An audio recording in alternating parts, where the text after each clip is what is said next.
Hi everybody, मैं हूं नेहा आपके साथ और आप सबका मैं बहुत स्वागत करती हूं एनबीटी टेकेड के सरकारी नौकरी वाले सेगमेंट में। आज फिर से मैं नौकरी का एक नया नोटिफिकेशन लेकर आई हूं और आपको बताने वाली हूं कि आप कब से कब तक अप्लाई कर पाएंगे, कहां अप्लाई कर पाएंगे और साथ ही आपकी सैलरी कितनी होने वाली है।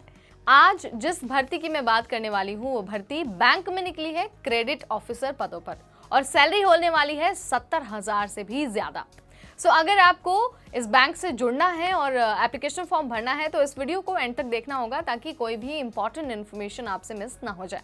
तो चलिए शुरू करते हैं।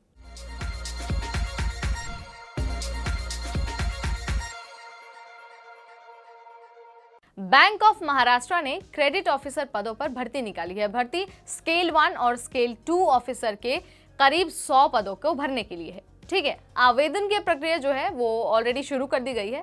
अगर आप लंबे टाइम से इससे जुड़ना चाहते थे या फिर आप बैंकिंग जॉब्स की तैयारी में लगे हुए थे तो 6 नवंबर तक का आपके पास टाइम है। फटाफट वेबसाइट पर जाइए और वहां जाकर अपना एप्लीकेशन फॉर्म सबमिट कर दीजिए। अब आप कहेंगे कि यार वेबसाइट कौन सी है, मैं बता देती हूँ।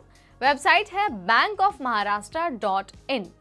यहाँ आपको जाना होगा और यहीं जाकर आपको आवेदन का लिंक मिलेगा और अपनी डिटेल्स आपको फिल करनी होगी। ठीक है, अब आप कहेंगे कि यार कौन से उम्मीदवार इसके लिए अप्लाई कर सकते हैं, तो चलिए आपको ये भी बता देते हैं। जिन भी उम्मीदवारों के पास बैचलर्स की डिग्री है यानी कि उन्होंने ग्रेजुएशन किया हुआ है वो स्केल 1 और स्केल 2 ऑफिसर पदों पर भर्ती के लिए अप्लाई कर सकते हैं।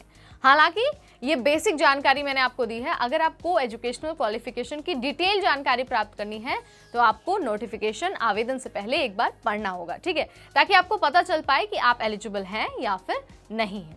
ठीक है, आपने क्वालिफिकेशन जान ली। अब आपको बता देते हैं एज लिमिट। ये भर्ती जो है वो दूसरे भर्तियों से थोड़ी सी अलग है, इसीलिए इसकी जो एज लिमिट है वो भी अलग है। मिनिमम एज 25 साल और मैक्सिमम 32 साल रखी गई है, यानी कि आपकी एज इससे ज्यादा और इससे कम नहीं होनी चाहिए अगर आप जनरल कैटेगरी से बिलोंग करते हैं तो। इन केस अगर आप रिजर्व कैटेगरी से बिलोंग करते हैं तो आपको उम्र सीमा में भी नियमों के अनुसार छूट दी जाएगी। अगेन, कितनी छूट मिलने वाली है किस वर्ग को, ये जानने के लिए भी आपको क्या करना होगा, नोटिफिकेशन एक बार पढ़ना होगा।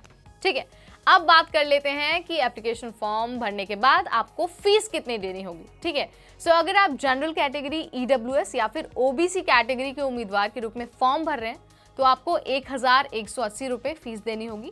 वहीं अगर आप SC, ST या फिर PWD कैटेगरी के उम्मीदवार के रूप में फॉर्म भर रहे हैं तो आपको 118 रुपये देने होंगे। ठीक है, ये हो गई एप्लीकेशन फीस की बात। आपको ध्यान रखना है फीस ऑनलाइन ही भरनी है।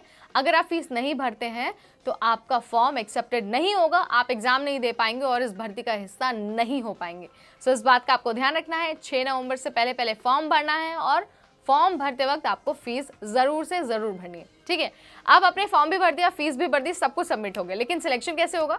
सिलेक्शन 2 कैटेगरीज में होगा, यानी कि एक रिटन एग्जाम और दूसरा इंटरव्यू। सबसे पहले आपको एग्जाम देना होगा। अगर आप सिलेक्ट हो जाते हैं तो आपको इंटरव्यू के लिए बुलाया जाएगा।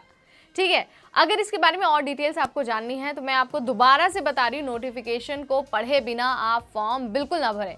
ठीक है, ताकि उस वक्त जब आप फॉर्म भर रहे हो तो स्मूथली आपका सारा प्रोसेस कंप्लीट हो जाए। ठीक है, अब आपको सबसे इंपॉर्टेंट बात बता देते हैं, यानी कि सैलरी के बारे में।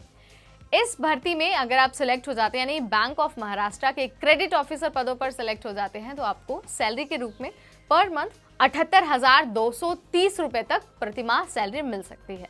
हालांकि ये सिर्फ सैलरी है, इसके अलावा जो भी पर्क्स और जो भी बेनिफिट्स एक सरकारी एम्प्लॉय को मिलते हैं वो सारी चीजें भी आपको दी जाएंगी। ठीक है, ये सारी डिटेल्स हमने आपको बताई बैंक ऑफ महाराष्ट्र में होने वाली भर्ती के बारे में।